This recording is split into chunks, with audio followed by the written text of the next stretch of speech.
Hi అండి, అందరికీ నమస్కారం. ఈ వీడియోలో నేను మీకు ఎంతో రుచికరమైన ఫంక్షన్ స్టైల్ టమాటా బాత్ని అయితే ప్రిపేర్ చేసి చూపిస్తానండి. చాలా ఈజీగా ప్రిపేర్ చేసుకోవచ్చు. చాలా మంచి టేస్ట్ అయితే వస్తుంది. మనకి తినే కొద్దీ తినాలి అనిపిస్తుందండి. అంత మంచి టేస్ట్ అయితే వస్తుంది. నోట్లో పెట్టుకుంటే వెన్నలా కరిగిపోతుందండి. ఈ టమాటా ఉప్మానైతే ఏ విధంగా ప్రిపేర్ చేసుకోవాలో ఈ వీడియోలో చూద్దాం. అప్పుడప్పుడు మన ఇంట్లో అయితే చిన్న చిన్న ఫంక్షన్స్ జరుగుతూ ఉంటాయి కదండి. ఆ టైంలో అయితే ఇలా ప్రిపేర్ చేసి చూడండి. దీనికోసం ముందుగా ఒక కప్పు బొంబాయి రవ్వను తీసుకోండి. ఉప్మా రవ్వ అంటాం కదా, కరాచీ నూకండి. ఒక కప్పు తీసుకోండి. ఒక పెద్ద సైజు ఉల్లిపాయని చిన్న ముక్కలుగా కట్ చేయండి. ఒక 2 టమాటాలను ఇలా కట్ చేసుకోవాలి. ఒక చిన్న అల్లం ముక్కని ఇలా చిన్న ముక్కలుగా కట్ చేయండి. ఒక 5 పచ్చిమిర్చిని ఇలా కట్ చేసుకోవాలి.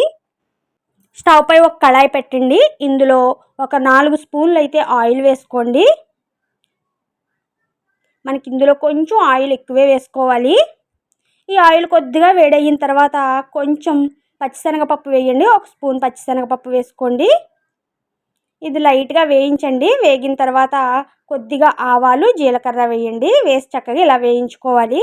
తర్వాత ఒక 2 ఎండుమిర్చిని ఇలా తుంచుకొని వేసుకోండి.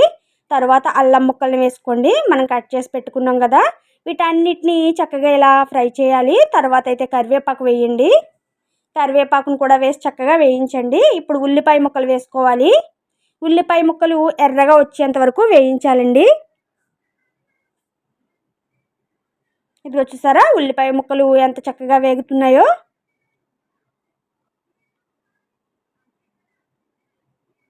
ఉల్లిపాయ ముక్కలు కూడా ఇలా వేగిన తర్వాత కొద్దిగా జీడిపప్పు వేసుకోండి.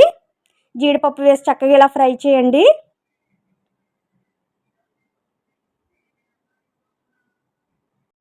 జీడిపప్పు కూడా వేగిన తర్వాత మనం కట్ చేసి పెట్టుకున్న పచ్చిమిర్చిని అయితే ఇందులో వేసుకోవాలి.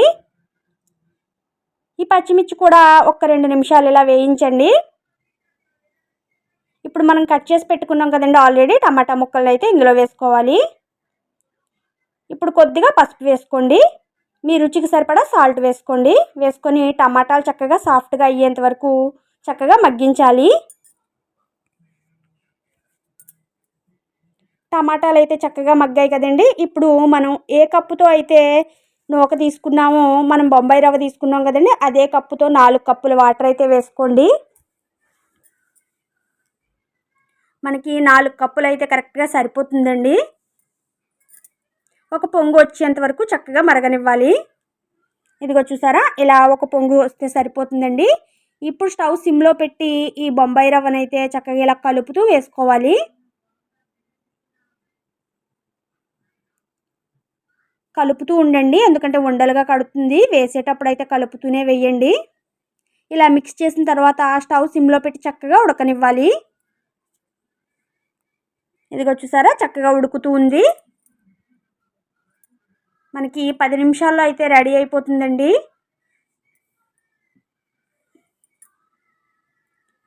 మనకి ఇక్కడ టమాటా బాత్ అయితే రెడీ అయింది. ఇప్పుడు స్టవ్ ఆఫ్ చేయండి. పైన కొద్దిగా నెయ్యి వేసుకోండి. ఒక 2 స్పూన్స్ నెయ్యి వేయండి. టేస్ట్ చాలా బాగుంటుంది నెయ్యి వేస్తే. ఇలా నెయ్యి వేసిన తర్వాత ఒక్కసారి ఇలా మిక్స్ చేయండి. అంతేనండి, మనకి వేడి వేడిగా టమాటా బాత్ అయితే రెడీ అయిపోయింది. మీరు కూడా ఒక్కసారి అయితే ఈ ప్రాసెస్లో ట్రై చేసి చూడండి. చాలా మంచి టేస్ట్ అయితే వస్తుంది. మనకు ఇంట్లో ఎప్పుడైనా సాధారణంగా చిన్న చిన్న ఫంక్షన్స్ తగులుతూ ఉంటాయి కదండి, ఆ టైంలో అయితే ఒక్కసారి ఇలా ప్రిపేర్ చేసి చూడండి. చాలా బాగుంటుంది ఈ ఉప్మానైతే. ఓకేనండి, ఈ వీడియోని నేను ఇంతటితో క్లోజ్ చేస్తున్నాను. ఈ రెసిపీ కనుక మీకు నచ్చినట్లయితే లైక్ చేసి, షేర్ చేసి, సబ్స్క్రైబ్ చేయండి.